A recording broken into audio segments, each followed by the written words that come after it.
Welcome to wishful ಅಡುಗೆ ಮನೆ. ನೋಡಿ, ಇವತ್ತು ಈರುಳ್ಳಿನ ಈ ಥರ ಉದ್ದುದ್ದು ಕಟ್ ಮಾಡ್ಕೊಂಡಿದ್ದೀನಿ. ಈರುಳ್ಳಿಯಿಂದ ಒಂದು ಸೂಪರ್ ಆಗಿರೋ ರೆಸಿಪಿನ ಮಾಡೋಣ. ಯಾಕಂದರೆ ಇವಾಗ ಮಳೆ ಟೈಮ್ ಅಲ್ವಾ, ಸಂಜೆ ಟೈಮ್ ಬಂದಾಗ ಕೇಳ್ತಾರೆ. ಹಾಗಾಗಿ ಇವತ್ತು ಈರುಳ್ಳಿಯಿಂದ ಒಂದು ಸೂಪರ್ ಆಗಿರೋ ರೆಸಿಪಿನ ಮಾಡೋಣ. ನಾನು ಮೊದಲಿಗೆ ಒಂದು 4 ದಪ್ಪ ಈರುಳ್ಳಿ ತೊಗೊಂಡು ಈ ಥರ ಉದ್ದಾಗಿ ಕಟ್ ಮಾಡಿ ಇಟ್ಕೊಂಡಿದ್ದೀನಿ. ನೋಡಿ, ಈ ಥರ ಬಿಡಿಯಾಗಿ ಇದೆ. ಇದಕ್ಕೇನೆ ನಾವೀಗ ರುಚಿಗೆ ತಕ್ಕಷ್ಟು ಉಪ್ಪನ್ನು ಸೇರಿಸ್ಕೊಳ್ಳೋಣ. ನೋಡಿ, ಇದಕ್ಕೇ ಸ್ವಲ್ಪ ಕರಿಬೇವಿನ ಸೊಪ್ಪನ್ನು ಹಾಕ್ಕೊಂಡು ಚೆನ್ನಾಗಿ ಕಿವುಚ್ಕೊಳ್ಳೋಣ.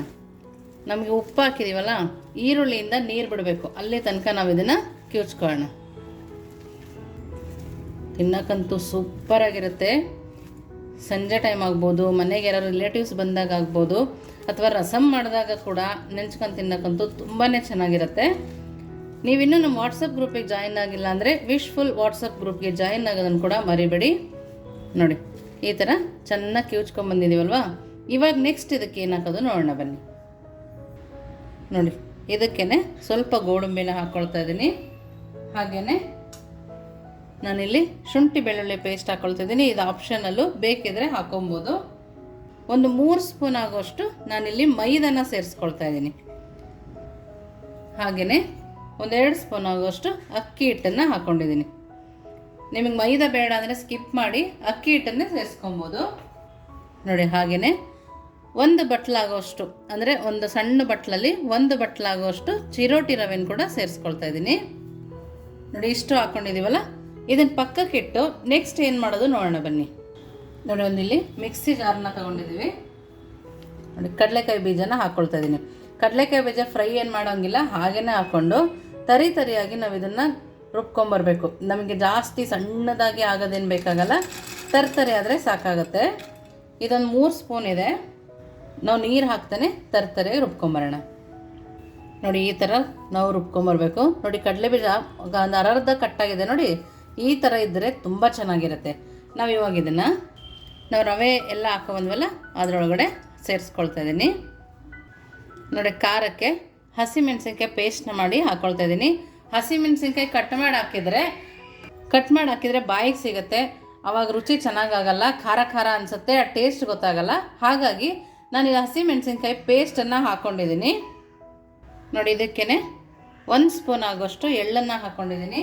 ಹಾಗೆಯೇ 1 ಸ್ಪೂನ್ ಆಗೋಷ್ಟು ಜೀರಿಗೆನ ಸೇರಿಸ್ಕೊಂಡಿದ್ದೀನಿ. ನೋಡಿ, ಇಷ್ಟು ಹಾಕ್ಕೊಂಡಿದ್ದೀವಲ್ಲ, ಇವಾಗ ಇದಕ್ಕೆ ನಾವು ಅಡುಗೆಗೆ ಯೂಸ್ ಮಾಡ್ತೀವಲ್ಲ ಆ ಎಣ್ಣೆನ ಒಂದು 1/4 ಬೌಲ್ ಆಗೋಷ್ಟು, ಒಂದು 4 ಸ್ಪೂನ್ ಆಗೋಷ್ಟು ಹಾಕ್ಕೊಂಡು ನಾವು ಇದನ್ನು ಕಲಿಸ್ಕೊಬೇಕು. ನಾವು ಇದಕ್ಕೆ ನೀರು ಹಾಕೋಂಗಿಲ್ಲ. ಲಾಸ್ಟಲ್ಲಿ ಏನಾದರೂ ತೀರಾ ಗಟ್ಟಿ ಅನಿಸಿದ್ರೆ ಮಾತ್ರ ಹಾಕೋಬೇಕು. ನೋಡಿ, ಈ ಥರ ನೀಟಾಗಿ ಕಲಿಸ್ಕೊಬೇಕು. ಈರುಳ್ಳಿಲೂ ನೀರು ಬಿಟ್ಟಿರುತ್ತಲ್ಲ, ಹಾಗಾಗಿ ಕಲಿಸ್ಕೊಬೋದು. ನಾವು ಈರುಳ್ಳಿಗೆ ಫಸ್ಟೇ ಉಪ್ಪು ಹಾಕಿ ಕಲಿಸಿದ್ವಿ ನೋಡಿ, ಹಾಗಾಗಿ ಜಾಸ್ತಿ ನೀರನ್ನು ಬಿಡುತ್ತೆ ಈರುಳ್ಳಿ. ನೋಡಿ, ಈ ಥರ ನೀಟಾಗಿ ಕೈಯಲ್ಲಿನೇ ಕಿವುಚಿ ಕಲಿಸ್ಕೊಂಬರೋಣ. ನೋಡಿ, ಎಷ್ಟು ಚೆನ್ನಾಗಿ ನೀರು ಬಿಟ್ಟಿದೆಲ್ಲ, ಸಾಫ್ಟಾಗಿ ಆಗಿದೆ. ನಾವು ನೀರನ್ನೇ ಹಾಕಿಲ್ಲ. ನಿಮ್ಗೊಂದು ಸ್ವಲ್ಪ ಗಟ್ಟಿ ಅನಿಸಿದ್ರೆ ನೀರನ್ನು ಬೇಕಿದ್ರೆ ಹಾಕೋಬೋದು. ಈ ಥರ ಸಾಫ್ಟ್ ಆಗಿದೆ ಅಲ್ಲ. ಇವಾಗ ಇದನ್ನು ಈ ಥರ ಉಂಡೆಗಳನ್ನಾಗಿ ಮಾಡ್ಕೊಳ್ಳೋಣ. ನೋಡಿ, ನಾವೆಲ್ಲದನ್ನು ಈ ಥರ ಮಾಡಿಟ್ಕೋಬೇಕು. ತಿನ್ನೋಕ್ಕೆ ಕೂಡ ತುಂಬಾ ಅದ್ಭುತವಾಗಿರುತ್ತೆ. ನಾವು ಮಾಡಿಕೊಟ್ರೆ ಇನ್ನೊಂದು ಅಂತ ಕೇಳ್ತಾರೆ, ಅಷ್ಟು ಚೆನ್ನಾಗಿರುತ್ತೆ. ನಾವಿಲ್ಲಿ ಈ ಥರ ಮಾಡ್ಕೊಳ್ಳೋ ಅಷ್ಟರೊಳಗೆ ಎಣ್ಣೆ ಕೂಡ ಬಿಸಿಗೆ ಇಟ್ಕೊಂಡಿದ್ದೀನಿ. ನೋಡಿ, ಈ ಥರ ಎಲ್ಲ ಉಂಡೆನೂ ಮಾಡ್ಕೊಳ್ಳೋಣ. ನಾವು ಎಣ್ಣೆಗೆ ಯಾವ ಥರ ಬಿಡೋದಂತ ನೋಡೋಣ ಬನ್ನಿ. ನೋಡಿ, ಇಲ್ಲಿ ಎಣ್ಣೆನ ಬಿಸಿ ಮಾಡೋಕ್ಕೆ ಇಟ್ಕೊಂಡಿದ್ವಲ್ಲ, ಎಣ್ಣೆ ಚೆನ್ನಾಗಿ ಕಾಯಬೇಕು. ಮೀಡಿಯಮ್ ಫ್ಲೇಮಲ್ಲಿ ಇಟ್ಟು ನಾವು ಈ ಉಂಡೆಗಳನ್ನ ಬಿಟ್ಕೋಬೇಕು. ನೋಡಿ, ಈ ಥರ ತಗೊಂಡು ನಿಧಾನಕ್ಕೆ ಈ ಥರ ಬಿಡಬೇಕು. ನೋಡಿ, ಎಣ್ಣೆ ಕೂಡ ಚೆನ್ನಾಗಿ ಕಾದಿದೆ. ನಿಮ್ಗೆ ಯಾವ ಶೇಪ್ ಬೇಕು ಆ ಶೇಪ್ ಬಿಟ್ಕೋಬೋದು. ರೌಂಡ್ ಬಿಟ್ಕೊಳ್ಳೋಣ. ನಾವು ಇದನ್ನು ಸಡನ್ನಾಗಿ ತಿರುಗ್ಸೋಕೆ ಹೋಗಬಾರ್ದು. ನಿಧಾನಕ್ಕೆ ಮೀಡಿಯಮ್ ಫ್ಲೇಮಲ್ಲಿ ಇಟ್ಕೊಂಡೆ ಇದನ್ನು ನಾವು ಬೇಯಿಸ್ಕೊಬೇಕಾಗತ್ತೆ. ನೋಡಿ, ಇವಾಗ ಈ ಥರ ತಿರ್ಗಿಸ್ಕೊಳ್ಳೋಣ. ನಾವು ಸಡನ್ ಈ ಥರ ತಿರುಗಿಸ್ದಾಗ ಏನಾಗುತ್ತೆ, ಪುಡಿ ಆಗುತ್ತೆ, ಆವಾಗ ಉಂಡೆ ಪಕೋಡ ಬರೋಲ್ಲ. ಮೀಡಿಯಮ್ ಫ್ಲೇಮಲ್ಲಿ ಇಟ್ಕೊಂಡು ನಿಧಾನಕ್ಕೆ ಬೇಯಿಸ್ಕೊಳ್ಳೋಣ. ನೋಡಿ, ಮೀಡಿಯಮ್ ಫ್ಲೇಮಲ್ಲಿ ಬೆಂದಿದೆ. ನೋಡಿ, ನೋಡ್ತಾ ಇದ್ದೀರಲ್ಲ ಎಷ್ಟು ಚೆನ್ನಾಗಿ ಕಲರ್ ಬಂದಿದೆ.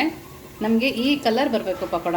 ಇದು ಸಾಮಾನ್ಯವಾಗಿ ಮದುವೆ ಮನೆಗಳಲ್ಲಿ ನೋಡಿರ್ತೀವಿ, ಇನ್ನೊಂದು ಬೇಕು ಅಂತ ಅನ್ನೋಷ್ಟು ರುಚಿಯಾಗಿರುತ್ತೆ. ನೋಡಿ ಈ ಕಲರ್ ತಕ್ಕೊಳ್ಳೋಣ. ಎಲ್ಲವುದನ್ನು ನಾವು ಇದೇ ಥರ ಮಾಡ್ಕೊಂಬರ್ಬೇಕು. ನೋಡಿ ಎಲ್ಲವುದನ್ನು ನಾನು ಇದೇ ಥರ ಬೇಯಿಸ್ಕೊಂಡು ಬರ್ತೀನಿ.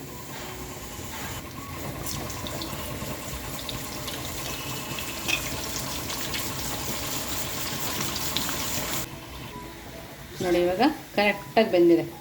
ಒಳಗಡೆಯಿಂದ ಕೂಡ ನೀಟಾಗಿ ಬೇಯಬೇಕು ನಮಗೆ. ನೋಡಿ ಇವಾಗ ತೆಗೆದು ಪಕ್ಕಕ್ಕೆ ಹಾಕೊಳ್ಳೋಣ. ನೋಡಿ ಒಂದು ಪ್ಲೇಟ್ ರೆಡಿ ಇದೆ. ಬಿಸಿ ಬಿಸಿ ಪಕೋಡ. ಮಳೆ ಬರ್ತಾ ಇದೆ, ಒಂದು ಕಾಫಿ ಜೊತೆಗೆ ಮಾಡಿಕೊಟ್ರಂತೂ 10 ನಿಮಿಷದಲ್ಲಿ ಖಾಲಿ ಆಗುತ್ತೆ. ಅಷ್ಟು ರುಚಿಯಾಗಿರುತ್ತೆ. ಸಾಮಾನ್ಯವಾಗಿ ನಾವು ಇದನ್ನು ಮದುವೆ ಮನೆಗಳಲ್ಲಿ ಟೇಸ್ಟ್ ಮಾಡಿರ್ತೀವಿ. ಮನೆಗೆ ಬಂದು ಮಾಡೋದು ಹೆಂಗಪ್ಪ ಅಂತ ಬೇಕ್ರಿಗಳಲ್ಲಿ ತೊಗೊಂಡು ತಿಂದಿರ್ತೀವಿ. ಒಂದು ಸರಿ ಮನೇಲಿ ಮಾಡಿದರೆ ಎಲ್ಲರೂ ಇಷ್ಟಪಟ್ಟು ತಿಂತಾರೆ. ತುಂಬ ಅಂದರೆ ತುಂಬಾ ಅದ್ಭುತವಾಗಿರುತ್ತೆ.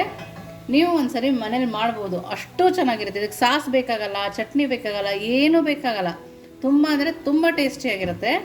ನೋಡಿ ಎಷ್ಟು ಕ್ರಿಸ್ಪಿಯಾಗಿದೆ ಅಂದರೆ, ನೋಡಿ ತುಂಬಾ ಕ್ರಿಸ್ಪಿಯಾಗಿದೆ. ಒಳಗಡೆ ನೋಡಿ ಸಾಫ್ಟಾಗಿ ಕಡಲೆ ಬೀಜ, ಈರುಳ್ಳಿ ಎಲ್ಲ ಕಾಣಿಸ್ತಾ ಇದೆ. ನೋಡಿ ತುಂಬ ಅಂದರೆ ತುಂಬ ಚೆನ್ನಾಗಿರುತ್ತೆ. ಮೇಲ್ಗಡೆಯಿಂದ ತುಂಬ ಕ್ರಿಸ್ಪಿಯಾಗಿದೆ. ಕಡಲೆ ಬೀಜ ಸಿಗ್ತಾ ಇರೋದ್ರಿಂದ ತುಂಬ ಅಂದರೆ ತುಂಬ ಟೇಸ್ಟಿಯಾಗಿ ಅನ್ನಿಸ್ತಾ ಇದೆ. ನೀವು ಕಡಲೆ ಬೀಜ ಮಿಕ್ಸಿ ಮಾಡ್ಕೊಬೇಕಾದ್ರೂ ಕೂಡ ತರಿಯಾಗೇ ಮಾಡ್ಕೊಳ್ಳಿ, ತುಂಬ ಚೆನ್ನಾಗಿರುತ್ತೆ. ನೀವು ಒಂದ್ಸರಿ ಮಾಡಿ ಹೇಗಿತ್ತು ಅಂತ ವಿಶ್ಫುಲ್ ಅಡುಗೆ ಮನೆಗೆ ಕಮೆಂಟ್ ಮೂಲಕ ತಿಳಿಸೋದನ್ನು ಮರಿಬೇಡಿ. ನೀವಿನ್ನೂ ನಮ್ಮ ಚಾನಲ್ ಸಬ್ಸ್ಕ್ರೈಬ್ ಆಗಿಲ್ಲ ಅಂದರೆ ಸಬ್ಸ್ಕ್ರೈಬ್ ಆಗಿ, ಲೈಕ್ ಮಾಡಿ, ಶೇರ್ ಮಾಡಿ. ವಿಶ್ಫುಲ್ ಅಡುಗೆ ಮನೆಗೆ ಥ್ಯಾಂಕ್ ಯು.